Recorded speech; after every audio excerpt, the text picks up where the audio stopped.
It was the kind of silence that made Daniel Whitaker uneasy. Not the comforting quiet of a home winding down after a long day, but something sharper, thinner, like glass stretched to the point of breaking. He sat in the living room of their two-story house in Raleigh, North Carolina, the television muttering low in the background. His wife, Emily, had gone upstairs over an hour ago, claiming she needed to finish up some emails. But Daniel knew her rhythms. After 15 years of marriage, he could almost set his watch by her habits. The way she hummed while brushing her teeth. How she kicked off her shoes by the door and left them at an angle only she found acceptable. How she curled her legs under herself on the couch with a glass of wine at exactly 9 o'clock. Tonight, though, the patterns were broken. He muted the television. The absence of sound pressed against him. Upstairs, floorboards creaked, light, deliberate steps. Then a faint murmur. Daniel leaned forward, pulse quickening. Was she on a call? At this hour? He stood, careful not to let the recliner snap shut, and padded toward the staircase. Halfway up, he heard it clearly, Emily's laugh. Soft, quick, the kind she hadn't given him in months. The sound pierced him deeper than he expected. He froze, hand on the railing, staring into the shadowed hallway above. When she emerged moments later, phone clutched in her hand, she nearly jumped at the sight of him. "Oh," she said, too brightly. "You scared me." "Late call?" Daniel asked, keeping his voice casual. "Yeah. Work stuff. Marketing deadlines, crazy week." She moved past him quickly, the scent of her perfume, something floral and new, trailing in the air. Daniel didn't push. Not yet. But as he returned to the couch, unease coiled tighter in his gut. Something was shifting beneath the surface of their marriage, and for the first time in years, he wasn't sure he wanted to know what he might find if he dug deeper. The following weeks brought more of the same. Emily, once predictable in her routines, grew erratic. She worked late more often. She guarded her phone with a new ferocity, carrying it even into the bathroom. She dressed with unusual care, even on days she claimed to be stuck in endless Zoom meetings. Daniel noticed. Of course he noticed. At first, he tried to rationalize, maybe it was stress, maybe she was trying to reclaim a sense of independence after years of comfortable domesticity.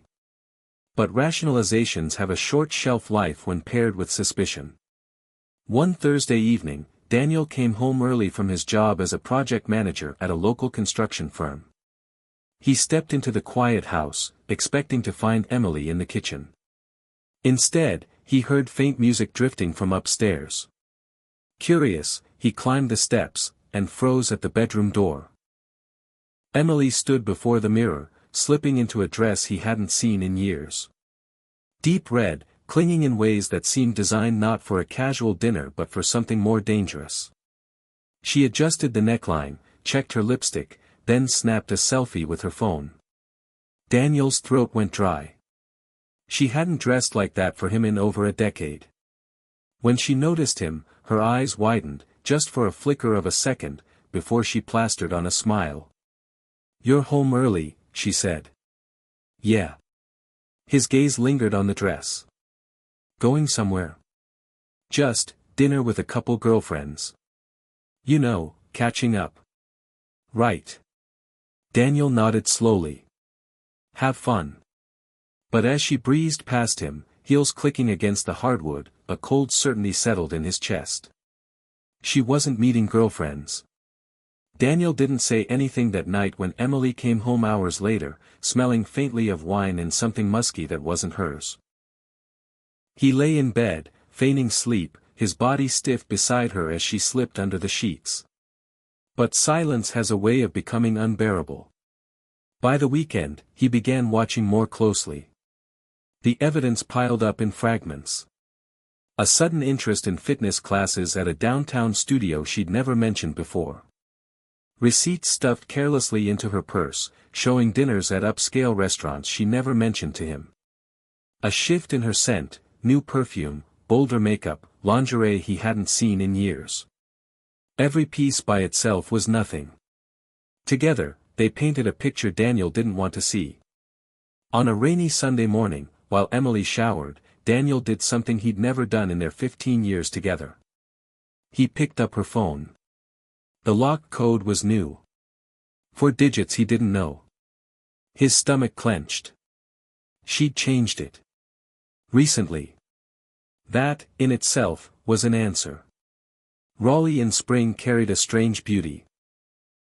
Dogwoods blooming white against gray skies, the city's skyline a blend of glass and brick. For Daniel, though, the city began to feel smaller, more suffocating, as though everyone might know what he only suspected. At work, he found himself distracted, rereading the same blueprints without processing the lines. His co-workers joked about his absent-mindedness, but Daniel barely smiled. At night, Emily stayed glued to her phone, fingers moving quickly, lips curving into little half-smiles she tried to hide. He wanted to confront her. God, how he wanted to just rip the truth from her lips. But some quiet part of him needed proof. Concrete, undeniable proof. So he started watching. He left work early when he could, circling their neighborhood to see if her car was in the driveway. More often than not, it wasn't. He tracked the time she left the house, the outfits she wore, the way she came back glowing with a kind of light he hadn't seen in years. One Thursday evening, unable to take the gnawing doubt, Daniel followed her. She left the house in a navy dress, hair carefully curled, lips a shade of crimson she'd never worn for him. Daniel waited 10 minutes before getting into his truck, heart hammering, palms damp against the wheel. Emily drove downtown, past the state capitol, past rows of breweries and boutiques buzzing with young professionals. Finally, she pulled into the valet at a sleek hotel, one far too expensive for casual drinks with girlfriends. Daniel parked half a block away, pulse roaring in his ears. From the shadows, he watched her walk inside, heels sharp against the pavement. Minutes later, a man appeared. Tall, broad-shouldered, his hand brushing against Emily's back as they disappeared through the revolving doors together. The sight hit Daniel like a physical blow. He gripped the steering wheel so hard his knuckles blanched. Part of him wanted to storm inside, drag her out, scream in her face. Another part, colder, quieter, urged patience. Wait. Watch. Collect the truth. So he sat in his truck for nearly 2 hours, rain streaking the windshield, until Emily emerged again. Her hair was slightly mussed, her lipstick faded. She kissed the man quickly, intimately, before slipping back into her car. Daniel's chest hollowed out. It was no longer suspicion. It was fact. When she came home later that night, humming as she set her purse down, Daniel couldn't stop staring. "How was dinner?" he asked, voice level. "Good," Emily replied easily. "Catherine's going through some stuff at work. Lots of venting." Daniel nodded. "Glad you were there for her." She smiled, kissed his cheek, and headed upstairs. Only when she was gone did Daniel let his face collapse into something raw, jagged. Betrayal burned through him like acid. But beneath the hurt, something else stirred, something dark, deliberate. He wasn't going to confront her tonight. Not yet. If Emily thought she could rewrite the story of their marriage in secret, Daniel decided, then he would be the one to write the ending. Daniel spent the next week in a haze of routine and quiet rage. At work, he managed to function, emails answered, meetings attended, construction schedules reviewed, but beneath his calm exterior, his mind replayed that kiss outside the hotel again and again. At night, when Emily lay beside him scrolling her phone, he studied her. The curve of her lips as she smiled at messages. The way she angled the screen away from him. The soft sighs she gave before setting the phone aside, pretending exhaustion. Every move felt rehearsed. Performed. And Daniel, once her most trusted confidant, had been reduced to the role of audience. On Friday evening, he made his decision. He called an old friend, Mark Turner, a private investigator who had once worked security on Daniel's construction sites. They met at a sports bar off Glenwood Avenue. The air was thick with fried food and college basketball on flat screens. Mark, grizzled and sharp-eyed, didn't bother with small talk. "What's going on?" he asked, leaning across the table. Daniel hesitated. Saying it aloud felt like stepping off a cliff. "I think Emily's cheating." Mark studied him a long moment, then nodded. "You want proof?" Daniel swallowed hard. "Yeah. I want to know for sure. Photos, times, places. Everything." Mark pulled a small notebook from his jacket pocket. "Give me her schedule. Car. Where she hangs out. I'll handle the rest." As they spoke, Daniel's stomach churned. He hated himself for needing this. Hated the image of his wife slipping out of their bed to meet another man. But hate was useful. It kept him focused. The next 2 weeks were torture. Mark fed him updates carefully, drip by drip. Emily meeting the same man at that hotel, twice. A dinner at a rooftop restaurant where they held hands across the table. A stolen kiss in the parking garage, caught in the flash of a camera. When Daniel saw the photos, he thought he might vomit. Emily's face, alight with joy, was one he hadn't seen directed at him in years. She looked younger. Freer. Radiant. And it shattered him. He didn't confront her. Not yet. Instead, he began laying groundwork. He opened a separate bank account. Pulled copies of their financial records. Met quietly with a divorce attorney recommended by Mark. North Carolina had harsh laws for adultery. Proof of infidelity could tilt everything: alimony, division of property, custody rights if children were involved. They didn't have kids, but the financial stakes were high. Their home, their investments, his retirement account, 15 years of shared life on the line. Daniel wasn't going to let her walk away unscathed. One night, while Emily showered, Daniel found her phone left unattended on the dresser. To his surprise, the lock screen lit up with a new message preview. "Can't stop thinking about last night. Same time next week." His chest tightened. He didn't need to see the name. Emily emerged moments later, towel wrapped around her hair, smiling faintly as though she hadn't just committed the deepest betrayal of their marriage. Daniel forced a smile in return. "You hungry? I can make us some pasta." She blinked, almost startled by his warmth. "Sure. That'd be nice." And so they ate together, laughing softly about a neighbor's barking dog, as though their world wasn't quietly burning. But fire, Daniel knew, only grows if left unchecked. He had proof now. Solid, undeniable proof. All that remained was choosing when, and how, to strike. The breaking point came sooner than expected. On a humid Saturday afternoon, Emily claimed she was heading to a brunch with coworkers. She dressed casually this time, but her makeup betrayed her, too carefully applied for eggs and mimosas. After she left, Daniel's phone buzzed. A message from Mark. "They're at the Marriott downtown. Room 614. Together now." Daniel sat at the kitchen table, staring at the message. His hands trembled, not with fear, but with something colder: resolve. For 15 years, he had been faithful. Loyal. Patient. He had built their home, their life, brick by brick. And she had dismantled it for a stranger's touch. Enough. That evening, when Emily returned home glowing and flushed, Daniel was waiting in the living room. A folder rested on the coffee table, thick with photographs. "Hey," she said, setting down her purse. "You're quiet. Everything okay?" Daniel gestured to the folder. "Why don't you take a look?" Emily frowned, confused, then slowly opened it. Her face drained of color as the photos spilled into her lap, her laughing with the man, kissing him in the hotel garage, slipping into room 614. Silence stretched between them, sharp as a blade. Finally, Emily whispered, "Daniel. I can explain." "No," he said, his voice calm, deadly even. "You can't." Emily's fingers trembled as she shuffled through the photos. Her breath hitched, shallow and rapid, as though the images themselves stole the air from her lungs.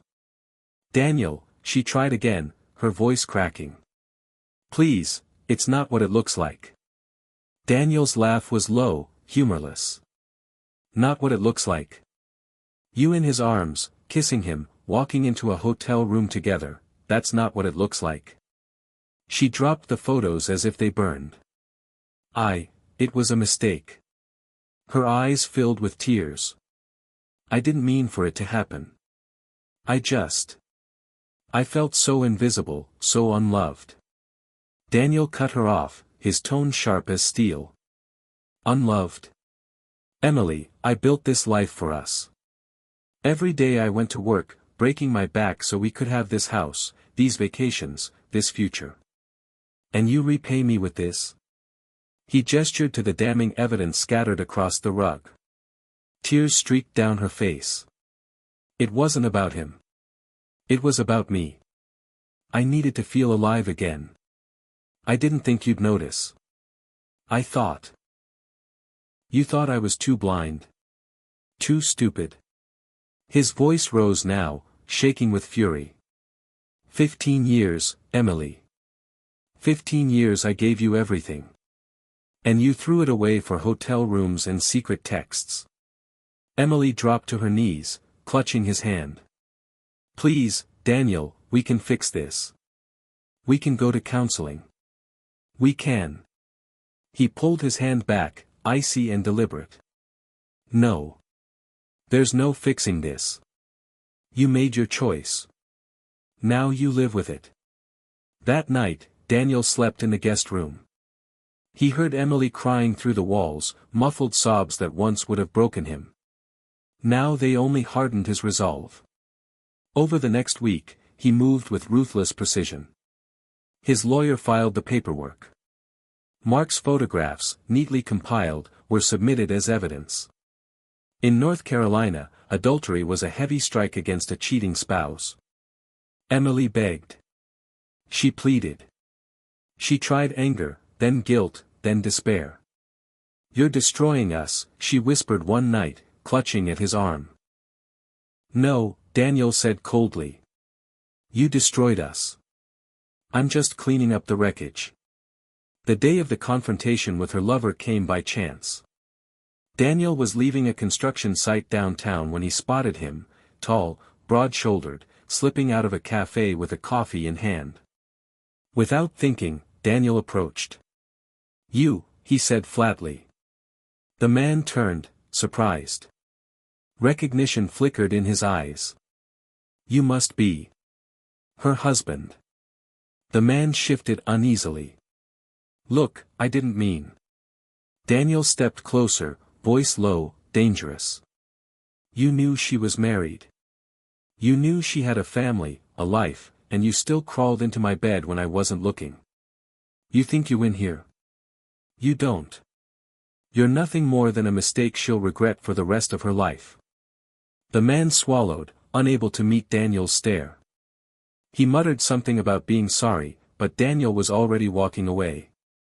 The confrontation wasn't about him, it was about closure. The divorce moved swiftly. Emily lost the house.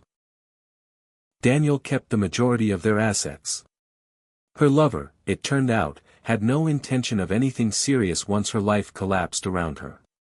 Within months, Emily was living alone in a small apartment, the glow that once lit her face extinguished. Daniel, meanwhile, rebuilt. Slowly, painfully, but with a sense of justice. On the final day, when the divorce papers were signed and she lingered at the courthouse steps, tears streaking her cheeks, Emily whispered, "I never thought you'd be capable of this. You were always so gentle." Daniel met her gaze, his expression unreadable. "Gentleness was for the woman I thought you were. That woman died the night you chose him." He turned and walked away, leaving her in silence, the weight of her betrayal echoing louder than any words could. Epilogue. Raleigh in late autumn shimmered with gold leaves and crisp air. Daniel stood on his porch, coffee steaming in his hands, watching neighbors rake their lawns. The house was quiet now. Empty, yes. But not broken. He had survived the fire. And though scars remained, he felt something he hadn't in months. Peace.